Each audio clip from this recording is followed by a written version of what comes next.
अल्लाह ताला की हाकमियत आला के ताबे हुक्मरानी का हक हासिल है पाकिस्तान पर। और इसी अंदाज से आर्टिकल 5 में वफादारी जो है वो अवाम के साथ, लॉयल्टी टू द स्टेट, ये मुंदरज है, और ओबीडियंस टू द कॉन्स्टिट्यूशन, ताबेदारी और जो है वो आइन के ताबे है।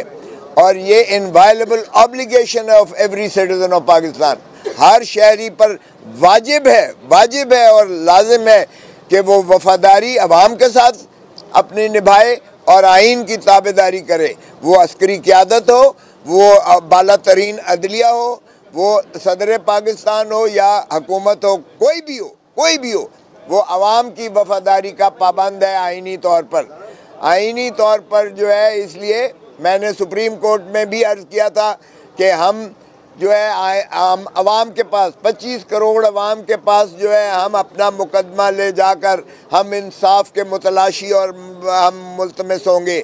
हमने 25 करोड़ अवाम के पास अपना मुकदमा पेश कर दिया और अल्हम्दुलिल्लाह अवाम ने हमें बड़ा क्लियर मैंडेट दिया और उन्होंने जाकर भरपूर अंदाज से बताया कि हम जुल्म का बदला वोट से लेंगे, और जुल्म का बदला वोट से लिया गया।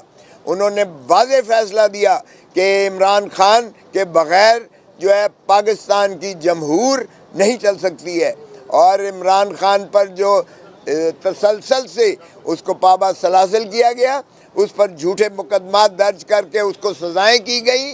अवाम ने उन्हें मुस्तरद किया, यकसर मुस्तरद किया, और अवाम ने कहा कि इमरान खान ना बागी है और ना ही इमरान खान मुजरिम है, और जमहूर पर चूँकि वफादारी उसकी लाजिम और वाजिब है और सभी इदारे उसके ताबे हैं, तो मैं तकाजा करता हूँ फिलफौर कि इमरान खान को फिलफौर रिहा किया जाए और इमरान खान के मुकदमे और उनकी सज़ाएँ कलअदम करार देकर आर्टिकल 45 में सदर पाकिस्तान उनको फ़ौरन रिहा करें, और बसूरत दीगर फ़ौरन उनके मुकदमात लगाए जाएँ, अपीलें, और जिस सूरत से उनको तेज़ी से उनको गैर आइनी गैर कानूनी तौर पर सज़ाएँ की गई हैं उसी तरह उनको बरी किया जाए। अगर ज़िले सुबहानी जो को ताज पोशी के लिए लाए गए थे, जिनके ख्वाब 8 फरवरी को चिकनाचूर हो गए, जिनको अवाम ने वाज़ेह तौर पर मुस्तरद किया, अगर उनके मुकदमात इस तरह सुनकर और उनके शवाहिद के बावजूद उनको बरी किया जाता है, तो यहाँ इंसाफ का तकाजा ये है कि इमरान खान, जिसके वकील को भी इजाज़त नहीं दी गई, जिसका बयान भी नहीं लिखा गया है, जिसको सफाई का मौका भी नहीं दिया गया है, जिसकी बहस भी नहीं सुनी गई है वकीलों की, और एक बुलडोज करके जिसको एक सक्सेशन में 1 हफ्ते में 3 सज़ाएँ दी गई हैं, वो इंसाफ के ऐवानों पर एक कलंक का ऐसा टीका है जो हयात जो है इस मुल्क की अदालती नज़ायर पर जो है एक कलंक का टीका मुतसव्वर किया जाएगा। तो इसलिए पाकिस्तान के अवाम जिन्होंने एक दो टोक फैसला दिया है, उनकी ख्वाहिशात, उनकी पल्स, उनकी नब्ज़, उनके एहसासात, उनके जज्बात को देखते हुए इसको फिलफौर जो है कलअदम करार दे के इमरान खान को दोबारा ये हक दिया जाए, क्योंकि हम इसके बावजूद हम लार्जेस्ट पॉलिटिकल पार्टी के तौर पर आए हैं। ये कहना कि हम इंडिपेंडेंट है, ये शूशा जाने कैसे इन्होंने ईजाद कर लिया। हमने जितने कागजात नामजदगी दिए थे, हमने PTI लिखा था उस पर। PTI कभी बैन नहीं हुई, ना ही इलेक्शन कमीशन ये बैन कर सकती है, ना उसे अख्तियार है। ये सिंबल सिर्फ हमारा लिया था। हम तो एक जो है बल्ला लेने गए थे, इन्होंने जहेज़ का पूरा सामान हमें दे दिया, लेकिन बल्ले का वोट नहीं था, वोट इमरान खान का था। ये वाहिद इलेक्शन है, मैंने 5 दिहाई देखे हैं इलेक्शन, ये वाहिद इलेक्शन है जिसमें वोटर कैंडिडेट को ढूंढ रहा था, जिसमें वोटर की जिद थी कि मैं अपने हकूक़ पर डाका नहीं डालने दूंगा, जिसने सिंबल के लिए आके हलकान होकर ढूंढता फिर रहा था। मेरा सिंबल K था, हालांकि इलिटरेट जो है हमारी इलिटरेसी रेट 50% है तकरीबन, लेकिन उसको आफरीन है जिसने उसके बावजूद कि वो अंग्रेज़ी का हिंसा था कि उन्होंने भरपूर अंदाज से दिया। और मैं ख्वाजा साद रफ़ीक को भी ये क्रेडिट देता हूँ कि उसने ग्रेस दिखा के जमहूरी रवायात को मलूज़ रखते हुए उसने अपनी शिकस्त को शिकस्त को तस्लीम किया और उसने मुझे फ़ोन पर मुबारकबाद दी। और मैंने उसे कहा कि काश तुम अपने बड़ों को भी ये दर्स दो, अगर नवाज शरीफ हार गया है डॉक्टर यास्मीन से तो कोई कबाहत नहीं होनी चाहिए, कोई शर्म नहीं होनी चाहिए उसे शिकस्त तस्लीम करने के लिए करने में। और अगर ख्वाजा आसिफ हार गया है रेहाना उस्मान डार से तो उसे कोई कबाहत नहीं होनी चाहिए, शर्म नहीं होनी चाहिए कि वो अपनी शिकस्त को तस्लीम करे और लोगों से जो है वो माजरत करे कि जिस अंदाज से करते रहे। लेकिन ढिठाई और बेशर्मी की इंतहा है। यही ख्वाजा आसिफ से जो असेंबली में कहा करते थे कोई शर्म होती है, कोई हया होती है, तो मैं उन्हीं के लफ्ज़ दोहराते हुए कहता हूँ कोई शर्म होती है, कोई हया होती है। आप किस मुँह से जाओगे गालिब?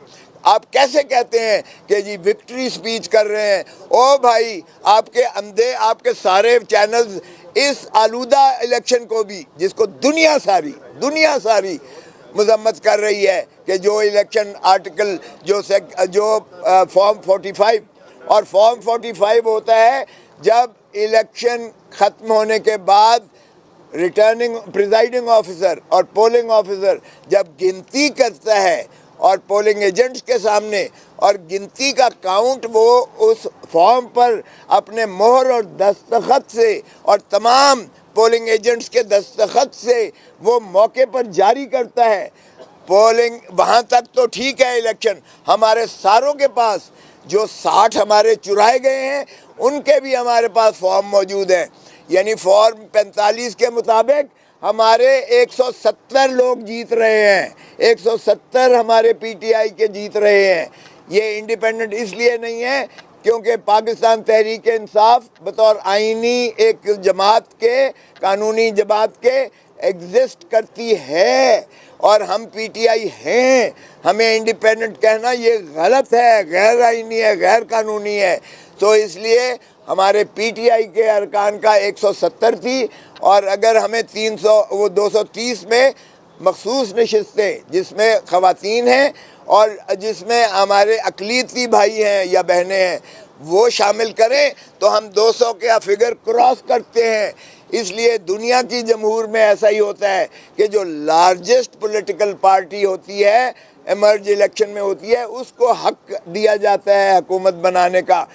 हैरत होती है, बंदर बात हो रही है दो पार्टियों के दरमियान। वो कहता है अब वज़ीर आज़म इतने साल के लिए तुम बन जाओ 3, वो कहता है तुम 2 साल के लिए बन जाओ, वो कहता है वज़ीर आला मेरी बेटी को दे दो, वो कहता है सदर पाकिस्तान हमें दे दो, वो कहता है गवर्नर फलाने को दे दो। और ये कोई बंदर बांट हो रही है? क्या हो रहा है? मजाक जमहूरियत के साथ, इस मुल्क के साथ खिलवाड़ हो रहा है, इस मुल्क के आइन के साथ खिलवाड़ हो रहा है। ये कौन होते हैं जिन्हें मुस्तरद किया है अवाम ने कि ये इस तरह से आपस में बंदर बांट करें जिनको अख्तियार अवाम ने दिया ही नहीं है? तो ये क्या समझते हैं? आज माशाअल्लाह पाकिस्तान का जो नौजवान है, पाकिस्तान की ख़वातीन हैं, पाकिस्तान के जो मर्द हैं, आज उन्होंने 2 टोक फैसला दिया है और वो पाकिस्तान तहरीक इंसाफ के हक़ में दिया है। ना इमरान खान के बग़ैर कोई असेंबली चल सकती है, कोई पार्लियामेंट चल सकती है, ना इमरान खान के बग़ैर कोई जमहूरियत चल सकती है और ना ही इमरान खान के बग़ैर कोई हुकूमत बन सकती है। तो इसलिए ये गलतफहमी निकाल दें कि इमरान खान को माइनस करके ये जो है जमहूरियत चला लेंगे या हुकूमत चला लेंगे। ना हुकूमत चल सकती है ना जमहूरियत चल सकती है। इमरान खान को दोबारा आपको लाना पड़ेगा और इमरान खान की चूँकि लार्जेस्ट पॉलिटिकल पार्टी है, इमरान खान ही हमारा वज़ीर आज़म होगा पाकिस्तान का और उसे कोई नहीं रोक सकता, कोई माई का लाल नहीं रोक सकता है उसे। तो इसलिए इसमें कोई गलत फहमी नहीं होनी चाहिए। आज जो 3 केसेस लगे हुए थे, एक केस था जिसमें ख्वाजा आसिफ साहब जो है सियालकोट का केस था, उसके नीचे काशिफ साहब हमारे पीपी के उम्मीदवार थे। रेहाना के केस में कल इलेक्शन कमीशन ने 14 तारीख रखी है, नोटिस दिया है और स्टे किया है। आज जो है काशिफ का केस था, उसी के नीचे जो पीपीए आती है उसमें भी फॉर्म 45 में हम जीत चुके हैं और फॉर्म 47 में हमें हरा दिया गया है। ये पैटर्न भी बहुत बड़ा मजाक है क्योंकि 45 में रिटर्निंग प्रिजाइडिंग ऑफिसर देते हैं जो सैकड़ों में होते हैं और एक रिटर्निंग ऑफिसर उसके दफ्तर पर कोई और कब्जे करके और वहाँ जूते मार के और मुक्के मार के और ठुड्डे मार के उनको निकाल देकर और एक नया जो है फॉर्म बन जाता है।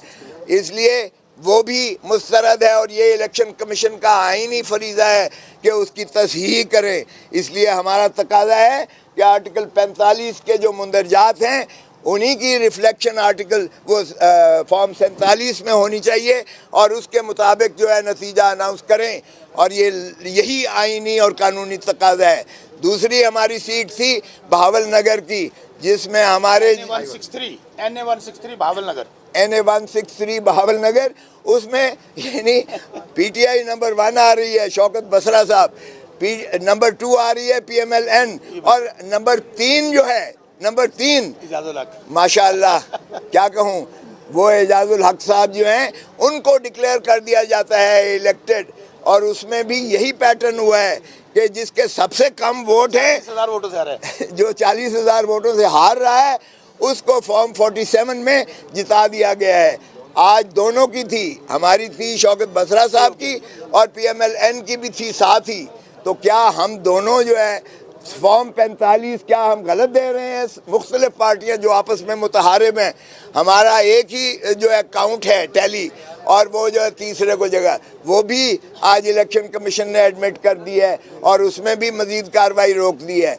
तीसरी थी डेरा गाजी खान की, मोहिउद्दीन खोसा की, वो PP 290 में DG खान में भी यही हुआ कि प्रिजाइडिंग ऑफिसर्स की हद तक फॉर्म 45 मौजूद है और जब रिटर्निंग ऑफिसर का जाता है वहाँ कोई और मखलूक कब्जा कर लेती है और मखलूक कब्जा करने के बाद सबको धक्के दे के निकाल के और फॉर्म 47 में उसको जिता देती है। जो 16,000 वोटों से हारा हुआ है उसको जिता देती है 1500 वोट से और जीतने वाले को हरा देती है।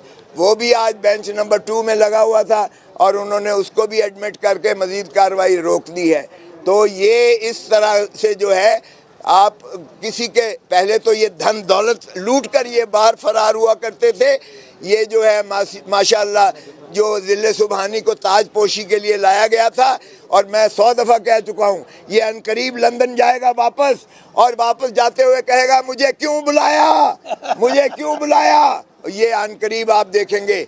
तो ऐसे धांधली शुदा जो है विक्ट्री पर शर्म आनी चाहिए। पाकिस्तान के अवाम को, पाकिस्तान की जमहूरियत को, पाकिस्तान के आइन को और पाकिस्तान को मैं समझता हूँ चलने देना चाहिए। और इसी तरह साहिवाल में भी 141 NA साहिवाल, उसमें भी राना आमिर शहजाद को उसी भोंडे तरीके से हराया गया जो बिल्कुल